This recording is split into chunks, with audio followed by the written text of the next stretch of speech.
Hi and welcome to Conversations with Robyn. On today's program we have Glenda Anderson, who amongst many things is an expert in human design. And it is something that I've found very fascinating, and we're going to find out more about how it can work so well in your life. Glenda, thank you so much for being on the program. Thank you for having me. You are welcome. It's taken a while. It has. It's been an interesting process and journey getting me here, but I'm here today. We've finally got you. And Yes. human design is a fascinating, what, is it a science or? Well, it is a science. It's a very new science, and it can look very metaphysical because it has a lot of metaphysical sciences as part of its makeup. But at the end of the day, it's something that people can experiment with and actually use it like a science to see what works for them in their lives. Okay, now it's made up of what, astrology? Kabbalah, I-ching, chakras, a bit of quantum physics containing neutrinos and things like that. And so it's quite a, did I say the I-ching? Yes. Yes. So it's quite a complete picture, and it's a synthesis of all of those different philosophies and sciences brought together in a package that's really unique and quite remarkable. Okay, so if someone didn't understand about astrology, I-ching or whatever, and they just wanted like encapsulated in like a sentence or two of what is the benefit. Okay, well that's really easy because the benefit is there's a couple of things. We call it a science of differentiation because it's about you really understanding who you are in a unique way, how you're different to everybody else and how you're designed to operate differently to everybody else, as well as it gives you a very unique way of understanding how you make decisions in life. Most people don't really understand how they best make decisions. They make them with their mind. And every single decision we make influences our life greatly. You know, it can change your path completely if you make the wrong decision. So it gives the person their own specific way that they make decisions, and each person's unique in that. Well, what would be some of the ways that we make our decisions then? Well, some of the different ways are, for instance, I know your chart and my chart, we're what's called splenic, but I'm a splenic generator and you're what's called a splenic projector. And I make decisions from a very strong feeling I get in my gut. You make your decisions from a very, very powerful but gentle instinct and intuition. And some people have what's called an emotional way of making decisions, where they have an emotional wave which goes from high to low and back again, and they need to look at their decision over time as they experience their different shades of their emotions to know what's really right for them. Okay. And there's actually 11 different ways of making decisions, but going into all of them in depth is a little bit tricky. They can go on your website for that one. Absolutely. Just coming back to, now you mentioned that I'm a projector and you're a Yes. generator. Now Yes. there's 4 basic human designs. Yes. Can you just go through each of those 4? Absolutely. Well, there's the rarest one. We'll start with the rare precious ones. What's called the reflector. There's only about less than 2% of the world's population are reflectors, and they have a very unique way of operating in the world, and they have to work with the moon cycles to know how they make decisions. Can you give an example of someone in the planet who is a reflector? Sandra Bullock, who's an actress, and I'm having a complete blank. I have some Was on it the website. Dalai Lama? No, not the Dalai Lama's a generator. Is he now? Yes. Okay. Uri Geller, the spoon bending man, he's a reflector. Okay.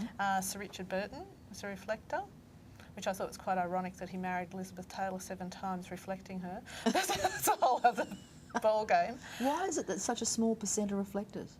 That's just the way it works. Okay. You know, we just put their birth data in. Yeah. There's been a global survey running for human design for several years, and there's over 250,000 different people have entered their data. So this is statistics that come from a very large slice of humanity from all over the world. Okay. So there's a small amount of reflectors, and then we have the manifestors are the next. There's about 8% of the planet are manifestors, and the manifestors are the type that can go out and move it and shake it. They can just go and initiate life. They can initiate many things, and most people on the planet want to be a manifestor.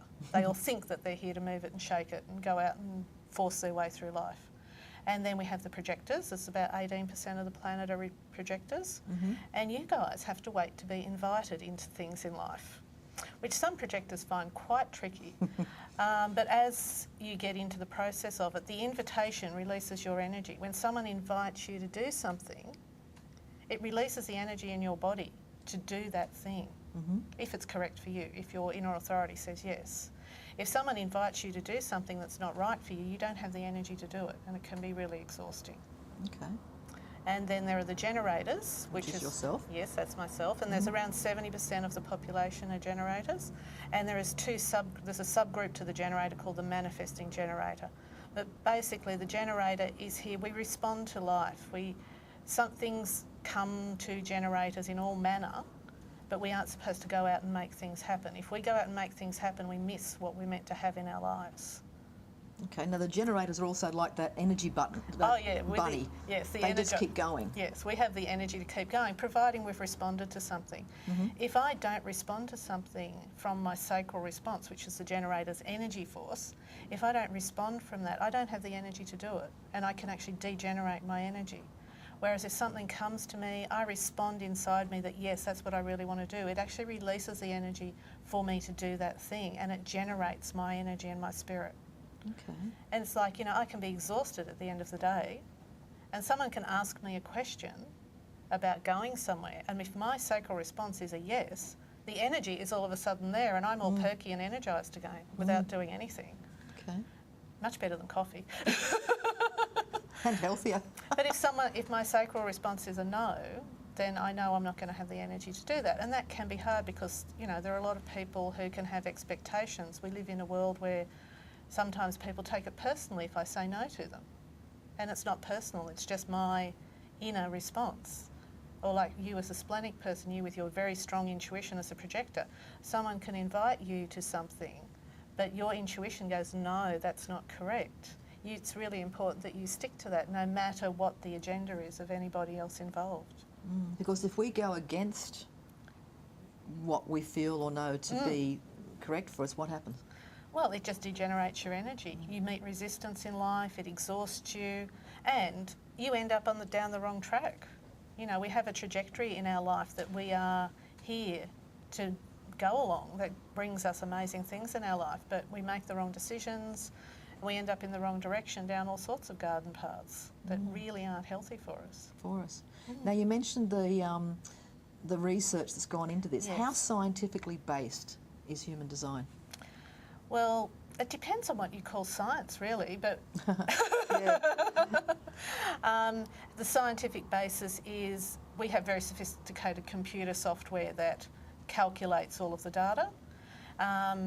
The data that has gone into the global survey, which is the over 250,000 people, that is individual people's data. So it's a very large slice, and so it is actually a validated scientific study in that it's a high enough percentage to be seen as that.